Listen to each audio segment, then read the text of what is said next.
हाँ बेटा, अब ध्यान से सुनो। अपने वर्ष में 2 बार यह मौका आता है जब अपन राष्ट्रीय पर्व का आयोजन होता है।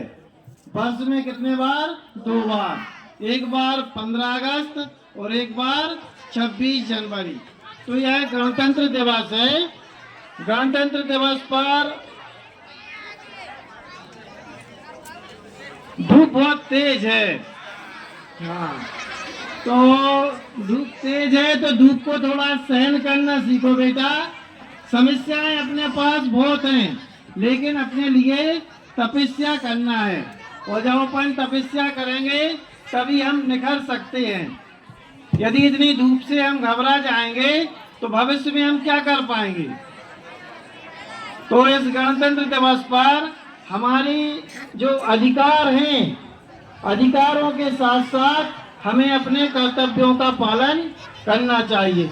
यदि हम अपने सिर्फ अधिकार के लिए चिल्लाते रहेंगे तो हमारे कर्तव्य कौन करेगा, कौन कर्तव्य का पालन करेगा। इस गणतंत्र दिवस के अवसर पर हमारी 3 मांगे हैं। पहली मांग है शिक्षकों से। पहली मांग है शिक्षकों से। यदि हमारे शिक्षक पूरी तरह, सभी शिक्षक अकेले स्कूल के शिक्षकों से नहीं, जैसी नगर के शिक्षकों से नहीं, पूरे देश के सरकारी शिक्षकों से मैं इस मंच से अपील करता हूं, आप कमर कस लें। 1 महीना बचा है अपनी परीक्षाओं को, पूरा जी जान लगा के आप उन्हें पढ़ा दें। अपने बच्चों की तरह अपने बच्चों का चेहरा इन बच्चों में देखें तो आपका मन पढ़ाई से भटकेगा नहीं, पढ़ाने से भटकेगा नहीं। आपको कभी नहीं लगेगा कि हम 3 बजे स्कूल से चले जाएं या कि हम 1 बजे स्कूल आए, हमें नहीं लगेगा। जब इन बच्चों के चेहरों पर हम अपने बच्चे का चेहरा देखेंगे।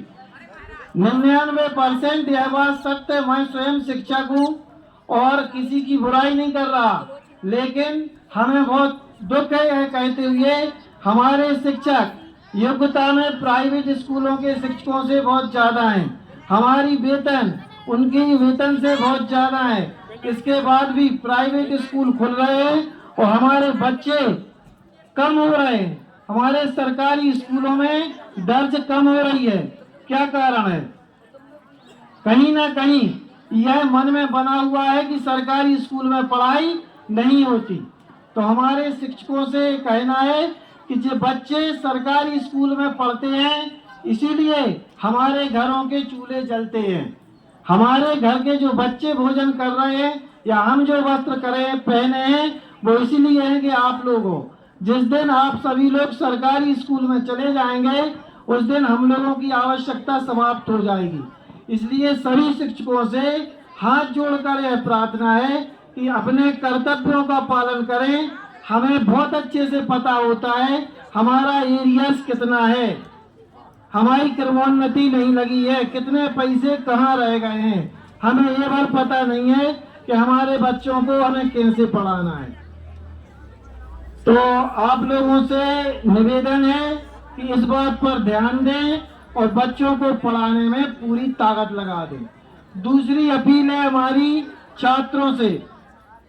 बेटा, तुम्हारी उम्र के बच्चे फैक्ट्रियों में काम करते हैं, खदानों में काम करते हैं। तुम लोग भाग्यशाली हो, तुम्हारे माँ बाप बहुत अच्छे हैं जिनने आपको पढ़ाने यहाँ भेजा है। तो मौका मिला है तो चौका लगाओ, ना कि मौके का फायदा उठाओ। ये मौके का फायदा उठाना है कि उनने पहुंचा दिया और आप यहाँ आके पढ़ नहीं रहे, गप्पे कर रहे हैं। तो मौके का हमें फायदा उठाना है। कैसा? पढ़कर। अभी चौबे जी ने बताया है कि हमारी बच्चियों का नाम अभी पीएससी की परीक्षा में काफी लोग सिलेक्ट हुए हैं। तो हमारे बड़ौदा से नहीं हो सकते क्या? बड़ौदा में भी तो बच्चे हैं, बच्चियां हैं, बड़ौदा से सिलेक्ट नहीं हो सकते। तो हमारी छात्रों से अपील है कि समस्याओं पर ध्यान न दो बेटा, हम वही पहले कह रहे हैं, तपस्या पर ध्यान दो। हमें तप करना है और तप करके निखरना है। तीसरी अपील हमारी सरकार से है, जो हम हमेशा कहते हैं कि जितने भी आपके कार्य हैं, डाक वगैरह, वो सभी कार्य, प्रशिक्षण वगैरह, सभी कार्य 1 से 25 तारीख तक ही कराए जाएं। 26 से लेके 1 से 25 तक हमारी पढ़ाई कराई जाए और 26 से लेके 30 तारीख तक हम समस्त डाक का काम और प्रशिक्षण का काम करने तैयार है, ताकि हमें पूरा समय मिले। अब ये हो गई 3 मांगे। अब हमें राष्ट्र के लिए किस प्रकार रहना है, इसमें हमें रामचरितमानस में, रामायण पढ़ते हो? रामायण गांव में होती है अखंड रामायण। तो अखंड रामायण कैसी होती है? 24 घंटा में फटाफट करो, हवन करो, फ्री हो। या जी अपन गणतंत्र दिवस पर डांस कर रहे, खुशियां मना रहे, अच्छी बात है, खुशियों की मनाही नहीं है, लेकिन क्या खुशियों मनाने से गणतंत्र कायम रहेगा? नहीं रहेगा। राष्ट्र की विरोधी ताकतों के प्रति आपके मन में बीज जागृत होना चाहिए। वो बीज डलेगा, उसी से फल बनेगा।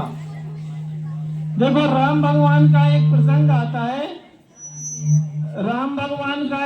आता है, जब वो वन में हैं, तो वन में बेटा, वन में वो देख रहे हैं हड्डियों का समूह दिख रहा है, पहाड़ लगा है।